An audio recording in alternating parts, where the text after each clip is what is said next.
दोस्तों आज की इस वीडियो में हम लोग जयंत महापात्र की एक बहुत ही कमाल की पोम पढ़ेंगे जिसका नाम है हंगर। दोस्तों भूख दो तरह की होती है जिसकी बात इस पोम में पोएट ने की है। तो मैं आपको लाइन बाय लाइन समझाऊंगा।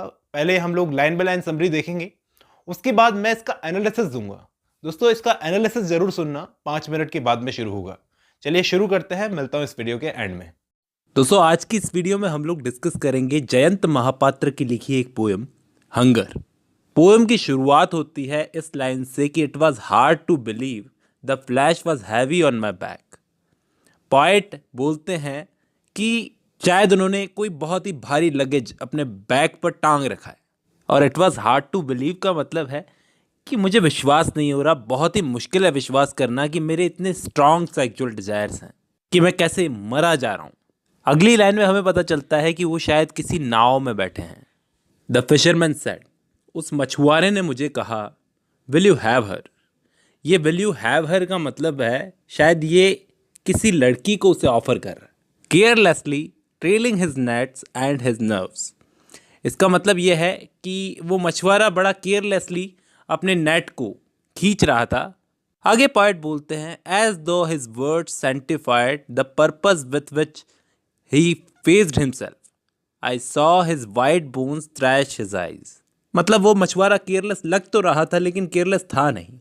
उसकी नर्व्स खिंची हुई थी, उसकी वाइट बोन्स उसकी आंख में से थ्रैशिंग, मतलब कि वो शायद काफ़ी क्यूरियस था कि पोएट यानी कि राइटर जो अपने सेक्सुअल डिज़ायर्स के लिए यहाँ पर आया था वो उसे क्या जवाब देगा उसकी बात पर।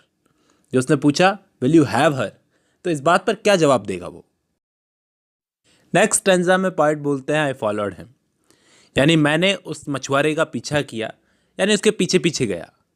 अक्रॉस द स्प्रॉलिंग सैंड्स, मतलब वहाँ पर रेत ही रेत बिखरी हुई थी मिट्टी पर, मैं उसके पीछे पीछे गया। My mind thumping in the flashes sling, मतलब उसके दिमाग में थम्पिंग यानी कि एक धक धक किसी कुछ महसूस हो रहा था, उसको दिमाग में भी धक धक हो रही थी। होप ले perhaps in burning the house I lived in, इसका मतलब ये है कि शायद पोएट को यहाँ पर बहुत ही गिल्टी फील हो रहा था। वो कह रहा था कि मैं जो ये पाप करने जा रहा हूँ इसका बदला शायद ऐसे निकाला जाएगा कि मेरे घर में आग लग जाएगी।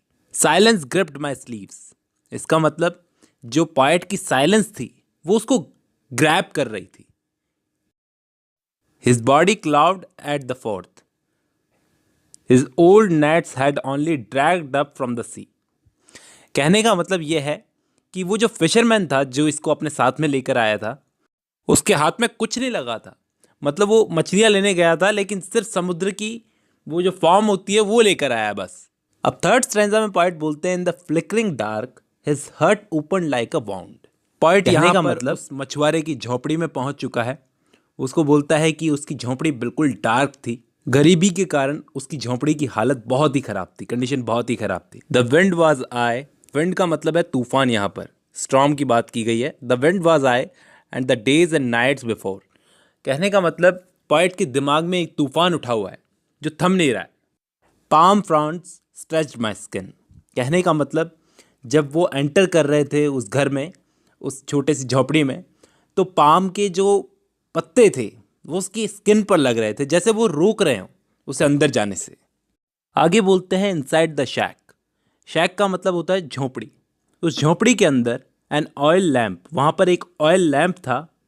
Splat the arts bunch to those walls, over and over the stickily soot cross the space of my mind, मतलब उस झोपड़ी के अंदर एक ऑयल लैम्प जल रहा था जो कि दीवार से चिपका हुआ था, और जो धुआं था वो बाहर की तरफ जा रहा था, और ऐसा लग रहा था जैसे टाइम उस झोपड़ी के अंदर रुक सा गया हो। ना तो दिन थी ना रात थी, और उस लैंप से जो स्मोक आ रही थी वो उसके दिमाग में भर रही थी। वो उस वक्त खुद को बहुत ही हेल्पलेस सा फील कर रहा था। अब चलते हैं स्टेंजा 4 की तरफ। वो फिशरमैन पोएट को अंदर झोपड़ी में ले गया और अंदर जाके बोलता है, आई हर्ड हिम से, मैंने सुना कि वो बोलता है, फिशरमैन बोलता है, माई डॉटर, ये मेरी बेटी है, जस्ट टर्न 15, अभी अभी 15 साल की हुई है। फील हर, पोएट को बोलता है कि feel her, I will be back soon, जल्दी ही लौट आऊँगा। योर बस लीव्स एट 9, तुम्हारी बस का 9 बजे का टाइम है, तो 9 बजे तक तुम्हारे पास टाइम है। The sky fell on me, मेरे ऊपर तो जैसे आसमान ही टूट पड़ा कि एक फिशरमैन, एक आदमी अपनी बेटी को उसे ऑफर कर रहा था कि 9 बजे तक का तुम्हारे पास टाइम है। आगे पोएट लड़की का डिस्क्रिप्शन देता है कि वो लड़की लंबी थी, लीन थी, long and lean, her ears were cold as rubber. शायद उसको कुपोषण सा हो गया था, गरीबी के कारण, भूख के कारण। She open her warmy legs wide, उसने अपने पैर खोल लिए। मैंने वहाँ पर अपनी भूख को महसूस किया जो मुझे यहाँ तक खींच लाई थी। एंड द अदर वन, और दूसरी भूख, the fish slithering turning inside, और एक उस लड़की की पेट की भूख थी जो उससे ये सब करवा रही थी। ये पोम थोड़ी सी डार्क है और कुछ कंफ्यूजिंग भी है, क्योंकि शुरू में इसको पढ़ते वक्त समझ में नहीं आता आपको कि चल क्या रहा है, और एंड में जाकर हमको समझ में आता है कि नरेटर को किसी के शरीर की भूख थी। उसके लिए वो एक उड़ीसा के मछुआरे के यहाँ पर गया। उम्र में एक छोटी 15 साल की लड़की जिसका बाप पेट की भूख की वजह से उससे ऐसे काम करवा रहा था। तो भूख दो तरह की होती है दोस्तों, एक पेट की, एक शरीर की। यहाँ पर दोनों तरह की भूख की बात की गई है। एक नरेटर जो अपनी बातों से हमें कोई बेवकूफ़ आदमी नहीं लगता है, एक समझदार आदमी लगता है, पढ़ा लिखा आदमी। जब रास्ते में वो फिशरमैन उससे पूछता है कि आपको चाहिए तो मैं दे सकता हूँ, तो आप नरेटर के शब्दों में देखो एक कॉन्फ्लिक्ट नज़र आता है। आपको एक कॉन्फ्लिक्ट लग रहा होगा। ऑफ कोर्स वो पढ़ा लिखा है, इसलिए वो सोच रहा है कि मैं जो करने जा रहा हूँ वो सही है भी या नहीं। देखो दोस्तों, यहाँ पर आपको एक्सपीरियंस देखने को मिलता है राइटर का। वो ये बताना चाह रहे हैं कि फर्स्ट टाइम कोई भी इंसान प्रोस्टिट्यूट से सेक्स करता है ना, उसके दिमाग में, मन में एक हैवी बर्डन होता है। उसे बार बार अपने दिमाग में थॉट्स आते हैं, ये सब करने से पहले मैं जो करने जा रहा हूँ वो गलत है। वो लड़की जिसके पास नरेटर जा रहा है वो दूसरे की बेटी है। सोचो अगर अपनी होती तो। ये ख्याल एक लापरवाह इंसान के दिमाग में नहीं आते। वही इंसान के दिमाग में आएंगे जिसकी खुद की बेटी है, जिसे वो बहुत प्यार करता है।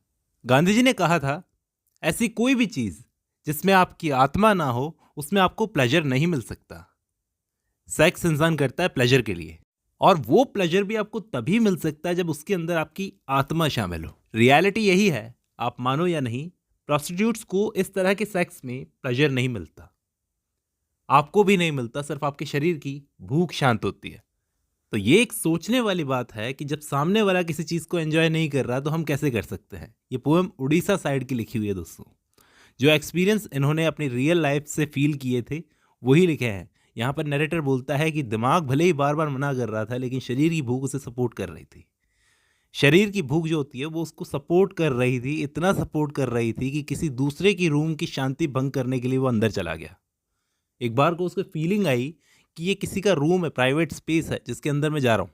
एक फिशरमैन का काम आप जानते हो, खासतौर पर उड़ीसा के गरीब कोस्टल एरिया में रहने वाले फिशरमैन की ज़िंदगी, जो सिर्फ मछली पकड़ने से नहीं चलती। साइड बाय साइड उनको ऐसे दूसरे काम भी करने पड़ते हैं।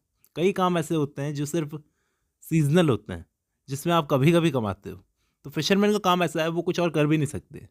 आप देखो वो फिशरमैन किस तरह से अपनी बेटी को इंट्रोड्यूस कर रहा था कि वो इंसान ना हो, कोई ऑब्जेक्ट हो, कि ये मेरी 15 साल की बेटी है, इसको फील करो, मैं आता हूँ।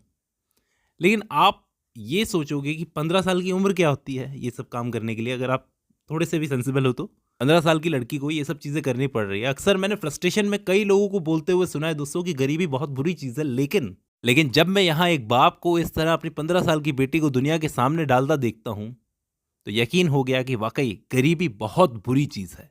नरेटर हमें बताता है कि यहाँ उस बाप को एक मोमेंट रुकना पसंद नहीं आया, कंफर्टेबल नहीं लगा, इसलिए वो तुरंत चला गया। जिस चीज़ को देखकर हमारे नरेटर का डिस्कम्फर्ट और बढ़ गया। उस आदमी ने ये बोला कि ये मेरी 15 साल की बेटी है, लेकिन नरेटर को उस 15 साल की लड़की की उम्र, स्किन देखकर वो ग्लो नज़र नहीं आ रहा था जो 15 साल की लड़की में होता है।